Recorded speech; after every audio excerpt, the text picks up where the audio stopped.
ween woo nampati dëtt la loo nampati laa wax dëtt la am na soow moo xam ne ku ko xasa naan loo naanati laa la wax dëtt la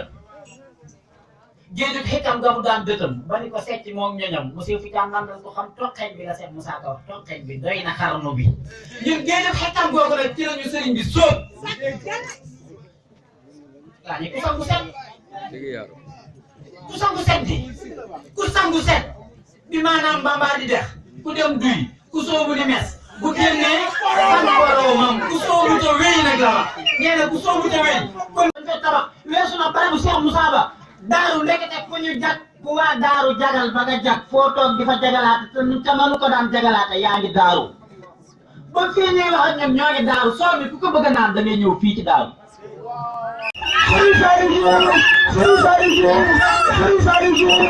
Serigne Saliou Diouf ana kuy dëgg sa naaru Serigne Saliou naan Serigne Saliou Diouf am nga ndam Serigne Saliou Diouf am nga ndam Serigne Saliou Diouf li yëngu di bëri bëri lépp ci yow lay tere yow rek yaa liggéeyal Serigne Saliou naan Serigne Saliou Diouf li yëngu di bëri bëri lépp ci yow lay tere yëngu di bëri bëri lépp ci yow lay tere yëngu di bëri bëri lépp ci yow lay tere léegi jërëjëf ci Serigne Saliou Diouf jërëjëf Cheikh Saliou Diouf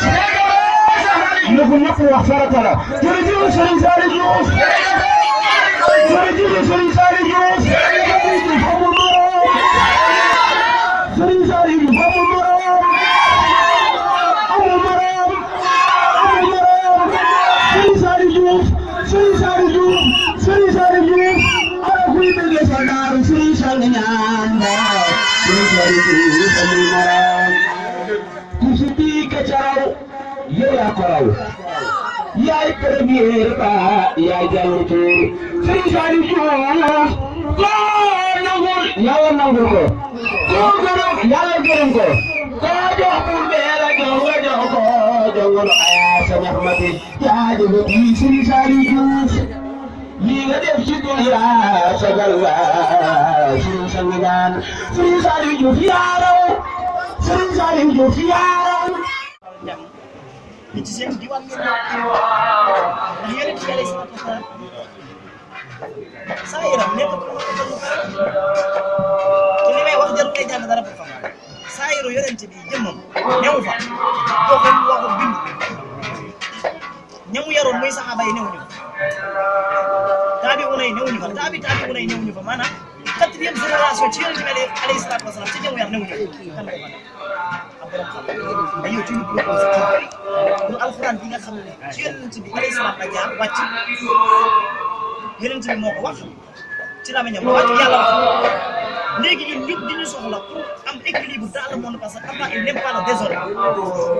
boo julee woor nag azaka fanaan nag chaque jour mais yaay semé le désordre ci àdduna yàlla soxla wu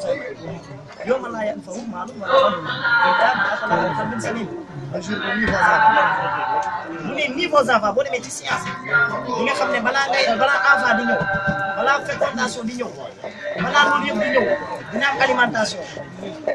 dina am réduction d'aliments ci intestin waaye dina dem ci nutriment bi dina ëppale la li nga soxla woon ëppale la te mineur la léegi comme moom moo la ëppale yaa ni ci dëgg wala moo ni ci dëgg moom mooy woon ne c'est un système maanaam dafay daanaka c'est un système daanaka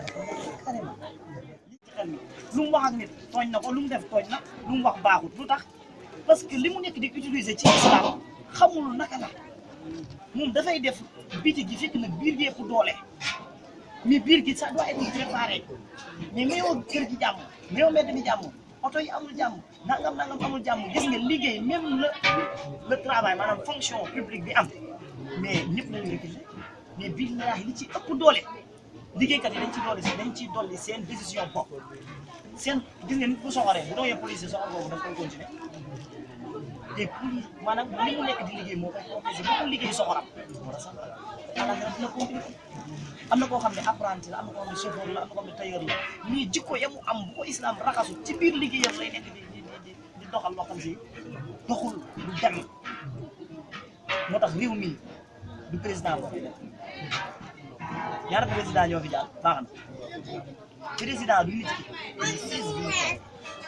16 bi 5 ans ci ñu Abdoulaye Wade toog ci Abdou Diouf toog ci Abdou Diouf di Abdoulaye Wade toog ci mu jóg ci Macky Sall toog ci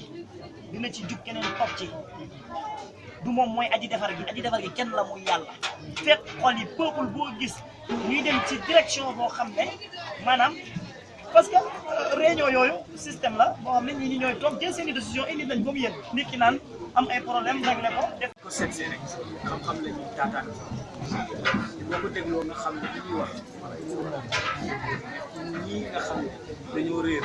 da war a gindil te réew bi foofu la toll donc téléspectateurs yi kii mooy cheikh bi njëkk a seet ci cheikh yi suñu xarit des na yeneen cheikh la kon ñu ngi leen di jox rendez-vous ci yeneen cheikh yi ak incha allah 22h tey ci tànk cheikh yëpp danañu ñëw di kàddu foofu ci journée bi nga xam ne initial Cheikh Souleymane Niang ko woon 14 janvier fii ci jërëjëf Ousseynou ak Jilani